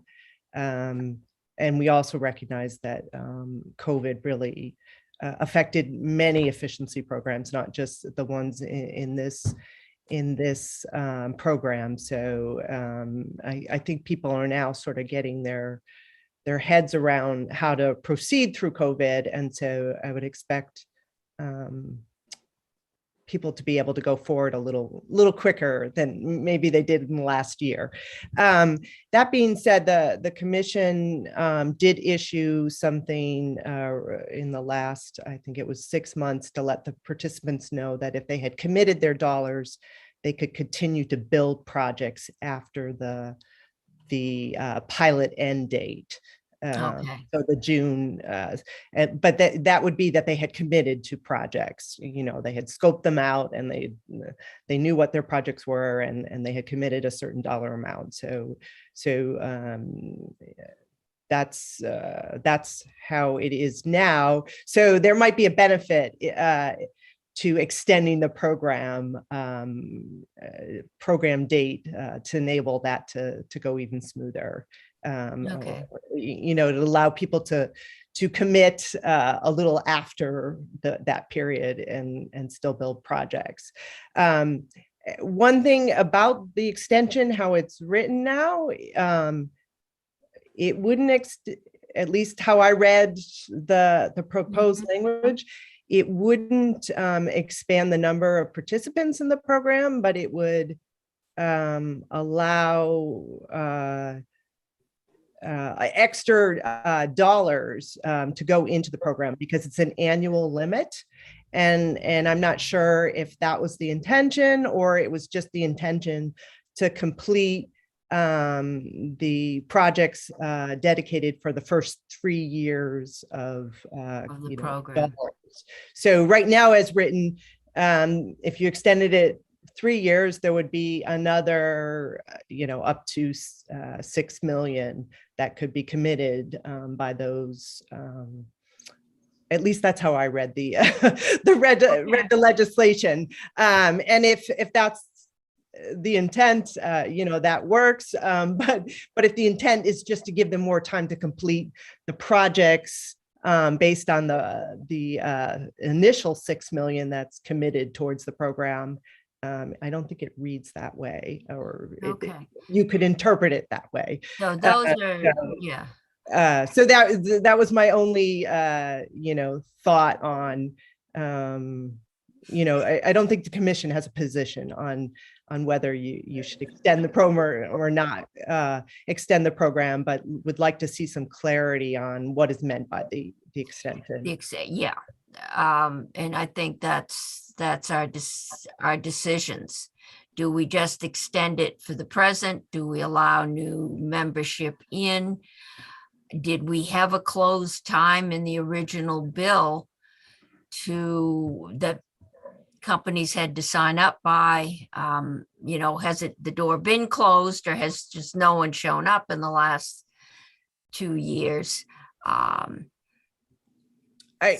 think we need to find. Yeah, I believe and I'm sorry, I'm going through my memory banks here.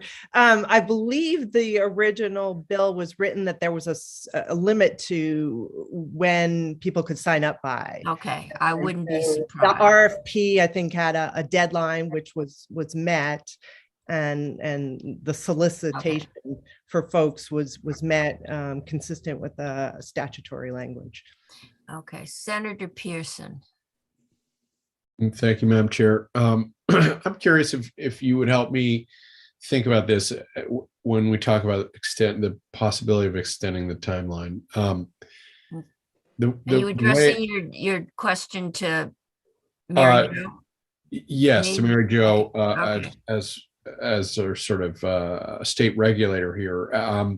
I think of efficiency, the timing of efficiency investments matters because it's sort of like a an emission reduction investment, timing matters. You would much rather have that on year 1 than year 10, because you're going to be saving fuel or costs or whatever fuel demand every year. And so how would you recommend we think about that? We can't just be sort of casual and let people out of it in a just in a relaxed timeline. It strikes me that actually the timing is quite important. And as part of that question, isn't it right that I believe Efficiency Vermont comes in periodically to kind of demonstrate its rate of return, and we would be very concerned to learn that they were just holding on to a bunch of cash that they weren't able to get out the door. So can you just help me understand? Maybe I'm totally off base here. So first question is, have I lost it? And secondly, how would you help advise us we think it through? No, you have not lost it. You are correct. Ideally, you would spend the money in the their current performance period, which goes Efficiency Vermont's performance period, which goes through. We just started one, so 21 through 23. Don't Okay, quote me on David that. said you nailed it. But anyway, ideally, we would like to see projects completed quicker, not later. Just from a societal benefit. Mhm. I guess with regard to this program, if you wanted me to give you a recommendation, I would suggest more on the lines of a brief extension, or allowing the commission to issue extensions based on each member, which is 9 members or participants in the program, petitioning the commission that they need more time to spend their dollars, or rather than necessarily just a blanket extension of 3 years. And that's assuming you don't want, all you're looking for here is to have the initial participants and the initial dollars that were committed be spent. If you're looking to expand the pilot program, then That's something 6 else. years would make more sense. May I add to that? David, yes. Yes, thank you. Senator Pearson, I think the question is a very good one. And from our point of view, what Mary Jo is just referring to as spending the money within a performance period, we think of in terms of the accruals. And as long as the funds are accruing in the energy savings account, generally that's when the clock starts ticking. And so from our point of view, a full 3-year extension means a much larger accrual. And given that Efficiency Vermont has very little control over how quickly that money can be spent, obviously that raises some concerns with us because, as Mary Jo appropriately identified, it could be upwards of 6 million or more. Somewhere between 6 to 10 is my guess of funds sitting in the efficiency account without sort of a guaranteed being put to use. Yeah. Okay. So accruals is our main issue, thinking through this issue, which I will also say we are having very active conversations with ACCD and the department, as well as some of the participants of the pilot to, what is the right way to wrap this pilot up so that we can move on with the conclusions. Okay. Thank you. I appreciate that. And we will have all of the usual suspects in. Senator Brock. I would suggest that one thing that might be useful to do is something this committee has been known to do from time to time, is ask Efficiency Vermont and the participants to get in a room and come to a conclusion and a recommendation that everybody can agree on. It may be a way to move us forward a little bit faster. We're in an unusual situation, as we know. If we could look back and say that we had a full 3-year period to do the implementation without external forces changing the dynamic, that would be one thing, but we cannot do so. And so it may be that there is a solution that deals with all of these issues in a way that makes sense. And I think that getting the parties together might be a way to get that expedited so that we don't have to do it here. Senator Brock, I'm gonna check my security settings because I think you were on the chat on Monday with ACCD in the department, because that's exactly our plan. We are Good. going to have that roundtable discussion next week. We're in the scheduling phase of that right now. That would definitely be more efficient than having us try to redo what you've done. I think if you bring us your conclusion, that will bring us, because you're not always in agreement. So if we can get all of you to agree that this might work, I think we could go from there. Okay, Senator Bray. This could be for, well, I'll ask Ms. Kaluski, and then our council may want to weigh in as well. So I just wanted to get the money straight here. The amounts that any participant in the energy savings account, are they the same amount as if that they did not participate? They are just paying the standard energy efficiency charge. So it's not a question of saving money, it's a question of dispersing it in a different way. That is correct. The savings accounts under the existing energy savings account program participating in by Champlain Water District, as well as the participants under this pilot, receive the same electric efficiency charge as any other customer in that customer class, which is a PUC approved rate every year. And it does not differ if you are in either the ESA program or the pilot. That is obviously different from the SMEP programs, which are effectively an opt-out and self-managed program and limited to very large customers. Sure. And then in terms of evaluation of the effectiveness of those dollars invested through the traditional program versus through the ESA program, will they be evaluated? You know, is this an apples to oranges thing, or have we got apples and apples, so that we know that had the money gone through Efficiency Vermont in the traditional way, we would have a baseline for what we'd expect for energy savings, and then we're going to measure the efficiency of the employer chosen measures and compare the two? I think that's an excellent question. I would defer to my colleagues at the Department of Public Service, who will be doing the verification of the projects that have been completed once this pilot concludes and once those projects have been initiated. But I think generally speaking, that would be our understanding.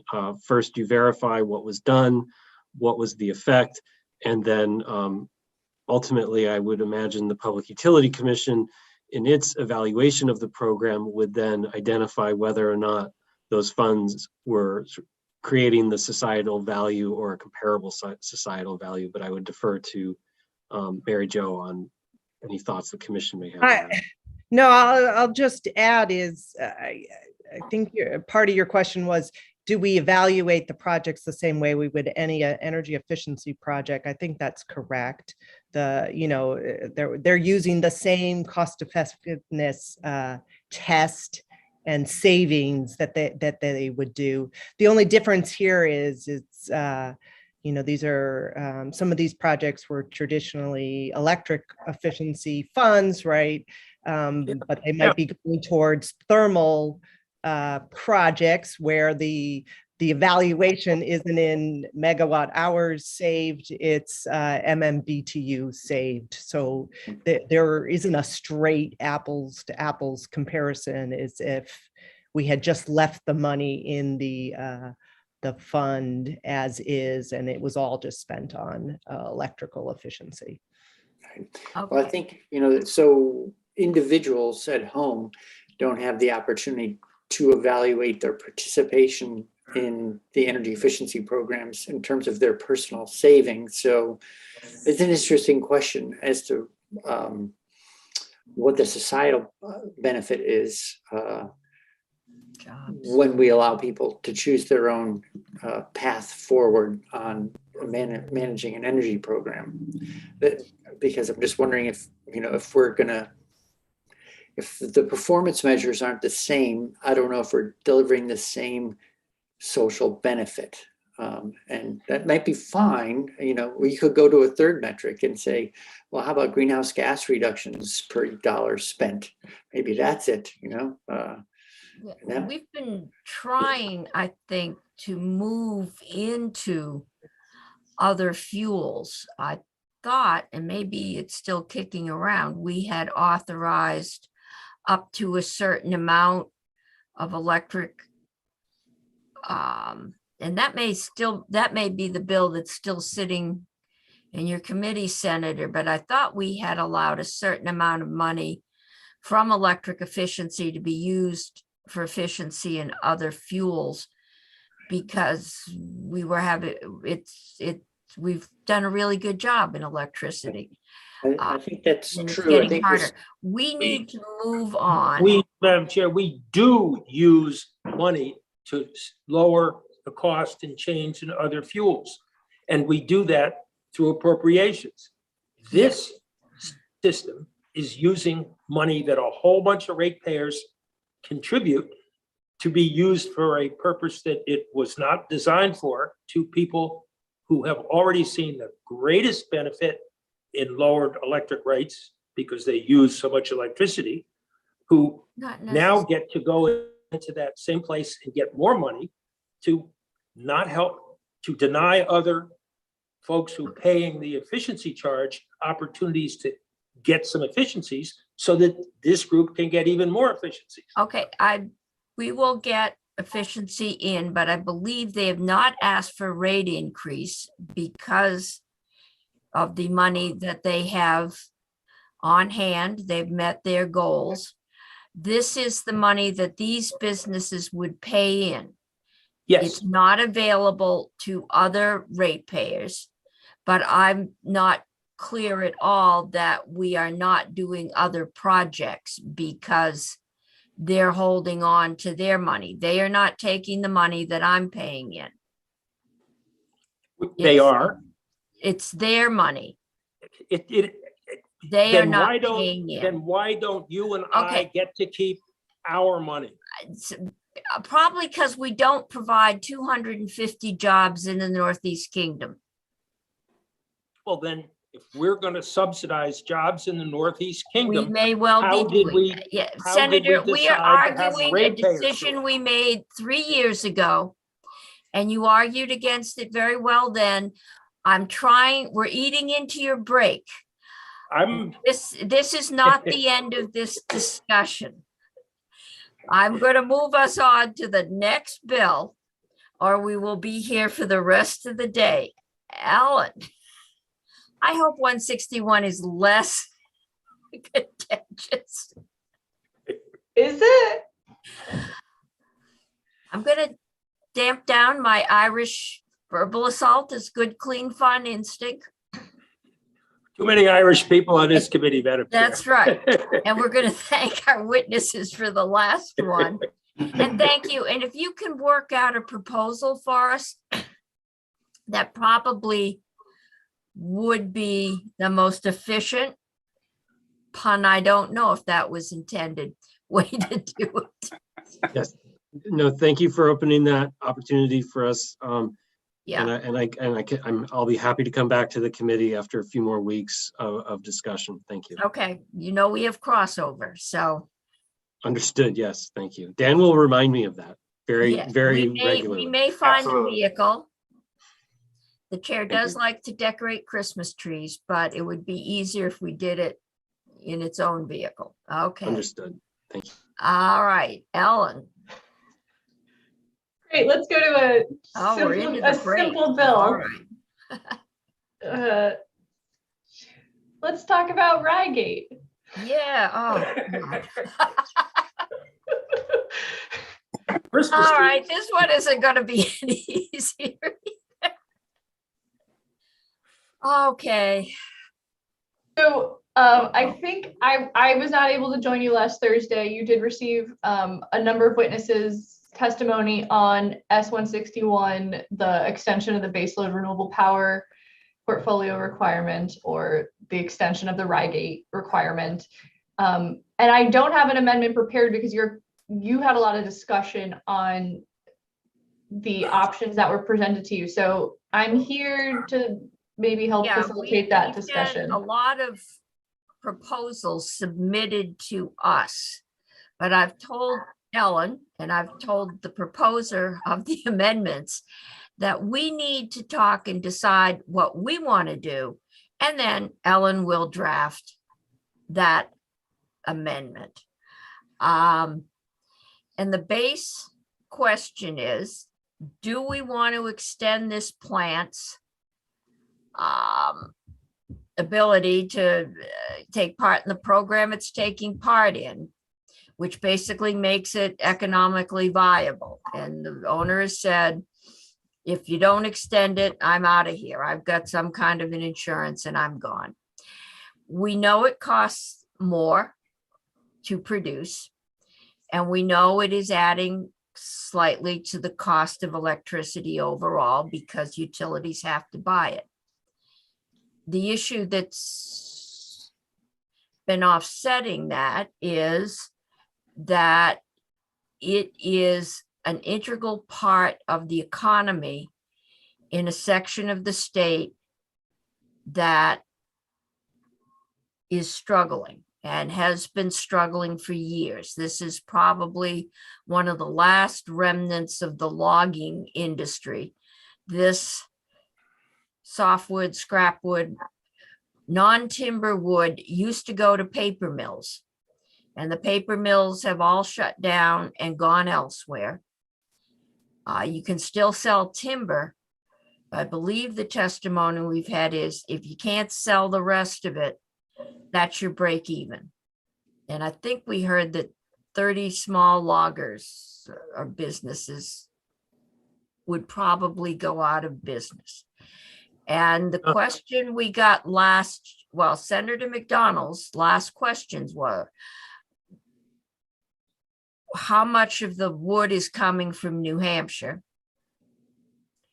And that begs the question, is it coming through a Vermont logger who's going to New Hampshire, or is it a New Hampshire logger that's logging in Vermont? And I don't know that we can parse it that tightly. The other question. The testimony was, it was about 50-50 on where the wood came from. But New Hampshire is declining to join with us to pick up 50%. They have shut down their wood burning plants. And if, Madam Chair, I sent you a couple corrections because I had made a couple mistakes when I spoke on this last time. Okay. Barry Bernstein, who you might wish to hear from Washington Electric, testified that there's actually been a shortage of wood chips this last fall because so many loggers are shutting down. Yeah. And the other interesting testimony we got was that Green Mountain Power thought it was just fine, and they buy 80% of the power from Rygate. And Green Mountain Power doesn't mind buying from Rygate because Green Mountain Power's stockholders get to mark it up when they buy it. Washington Electric and Vermont Electric, which are co-ops, have a whole different approach. The markup they don't get a markup. So maybe we could prevail upon Green Mountain Power to buy it all, and then some of the resistance might go away. I don't know that Green Mountain Power said they didn't mind it all because the stockholders were making out. No, But they said it was a very small portion of their overall rates. We have not heard from Burlington Electric, but Burlington and Washington Electric are the two utilities that are all renewable. And so their I haven't heard from Burlington, but Washington Electric was objecting on why should I have to buy that when we're getting all our electricity, the bulk of it from Coventry, which we've invested in. And so why should we have to buy more when we can supply our own? And that is an argument I don't believe we have heard from the other utilities. Ellen. So I will add, I believe Burlington Electric is exempt from the Rygate requirement because of their McNeil facility. Okay. So they have their own biomass. They have their own. So I think Washington Electric is saying, why us? Because they are the other utility that is 100% renewable. Those two. So that, I don't think they were saying shut it down. They were saying, don't make us buy it. We're different. We've done it. Swanton's Okay. also 100% and BED, right? Where is? Swanton. Swanton. Oh, that's right. How can I forget Swanton? It's my daughters. Yes, they have a big dam. They're a pretty small player, I think. Okay, Senator Pearson. Well, just also, there's a lot of interplay for whether or not utilities need the base load power, right? So Washington Electric has the cap on the what do you call it, on the dump, on the landfill, which is base load supply, and so I think that's, I don't fully understand all the dynamics there, but in terms of that's valuable to Green Mountain Power, and Washington, as an example, already has it covered, I think. So anyway, I'm not sure it matters. Power. Yeah, I'm not sure that really matters, but it is one element here. And as storage comes in, that will probably matter less. Right. But we are definitely in transition. And then last year, whenever we took this up last time, there was a whole lot of talk about New England wind or Nantucket wind coming online. I haven't heard anything about that lately. And the impact of that on the value of RECs. That hasn't come up. I don't know if that construction schedule has fallen behind with COVID, but it might have. Senator Bray. Senator Pearson just mentioned the capped Coventry landfill that Washington Electric gets their methane from for the generating station. And I think from a trip we did up there a few years ago, 3 years ago, they were saying if it weren't in the Shihai and so constrained in moving power out, that they could generate quite a bit more power up there. So I'm just sort of mentioning that as another potential baseload asset. And as you think about investing 10 million bucks, there might be just sort of putting it on the table as we think our way through it. You think we could fix it for $1 million? No, you mean the constraint? Yeah, the bottleneck.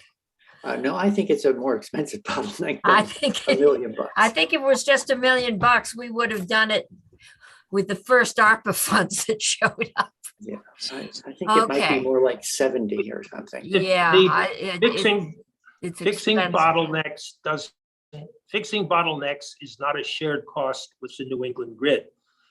That's right. We only have to pay about this is not correct, but around 2% or 3% of work on the grid here in Vermont as part of our New England share. But when we have to work to get power out of Vermont, not distribute it, but to get it out, we have to pay 100%. And when we're building renewable projects where we can't get the power out, we're buying power that can't be sold. And we have not adjusted our statute to say build renewables where you can get the power out and it's a benefit, and we need to do that. Okay. I'm waiting. Faith, if you haven't, would you see if Damien can put off coming in till 4 o'clock? I've already checked with him and he's fine with 4, if that's when you think. I figured you would have, but we'll okay. move things back I'm- 15 minutes. I am just trying to figure out if this bill has a way forward.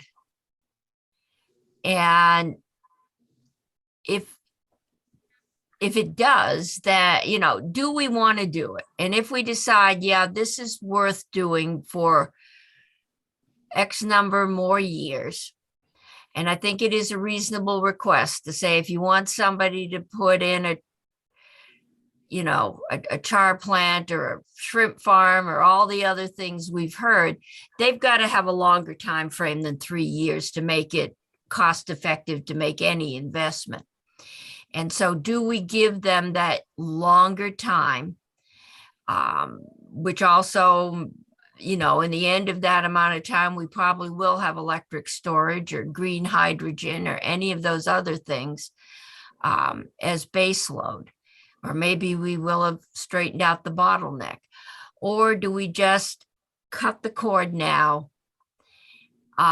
If we want to find a way to make it work, we can find the way. If we've decided this is it and we're not going to do it anymore, but we've got so many heavy lifts, I'm just trying to clear out the little bills.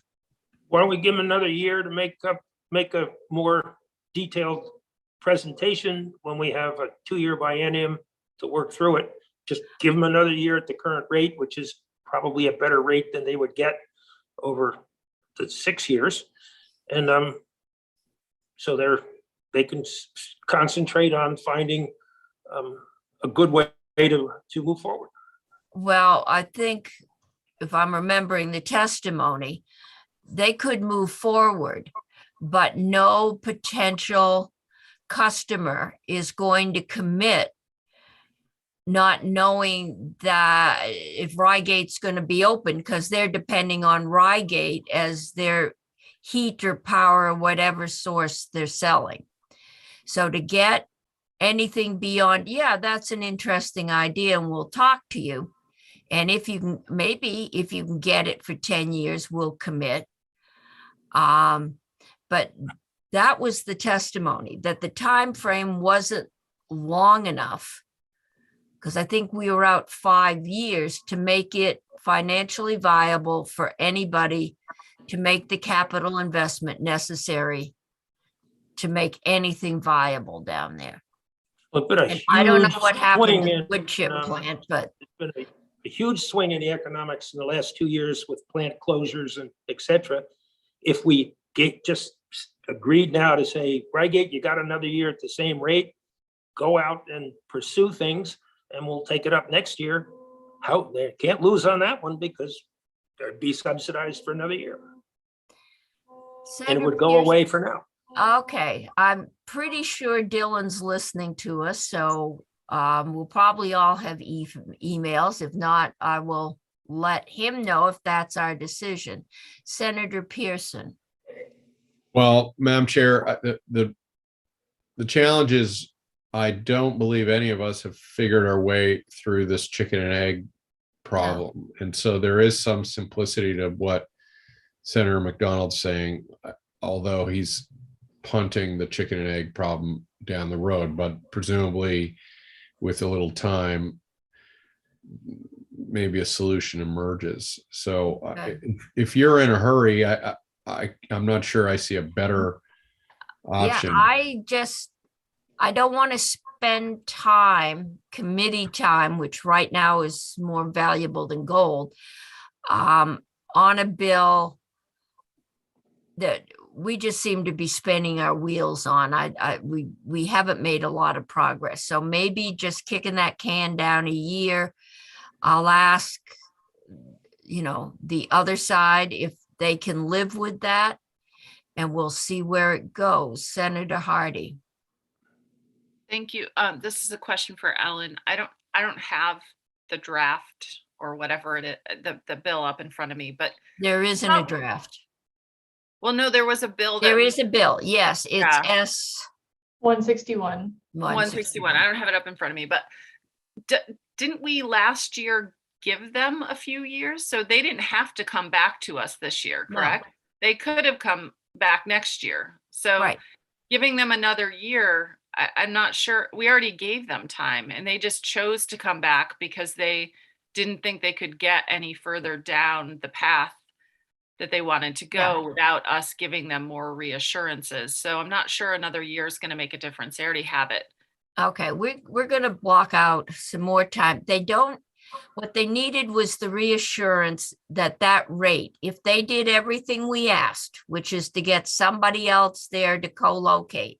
And we told them, I think, when we wanted engineering plans and they came back and said, look, the most you've given us, I think, was 5 years. And nobody will sign on and commit to a capital investment if they only know that their energy source is going to be here for 5 years. Because if you change our reimbursement structure, then the likelihood that we are going to close is high. Maybe if this thing is very profitable, they won't need it. But we will get the other participants in. We're not going to make progress on this right now. And you've got a 15-minute break. Well, a little less, be back at 4. And Ellen? So I appreciate that you have to weigh all the options here. I did want to float an option if you're looking for additional options. So the bill is introduced S-161. When I first testified in the walkthrough, it contains a couple of session law provisions, this automatic termination provision. I was really concerned about, and I remain concerned that that is a session law provision that would effectively override a statute. So I would suggest that an option you could consider is actually taking that and putting it in statute and spelling out the enforcement provision of what would specifically happen, what the parameters specifically the PUC could use, and what the remedies for Rygate would be if they disagreed with the PUC's decision. So you could take it as written and build a couple more enforcement mechanisms in it to be more clear. And I think that would strengthen the bill as it is introduced. Maybe next time we'll have you walk through the bill as it's presented. Everybody can go read I think it came in yesterday, the latest proposed amendment. And we are going now to take a break because I think we all need it, and come back, and we're going to, we're doing genetic information and insurance. Another thrilling afternoon. So I'll see everybody at 4 o'clock. Madam Chair, did you say kinetic information? No, genetic. Oh, I thought I'm holding this out from Senator Lyon.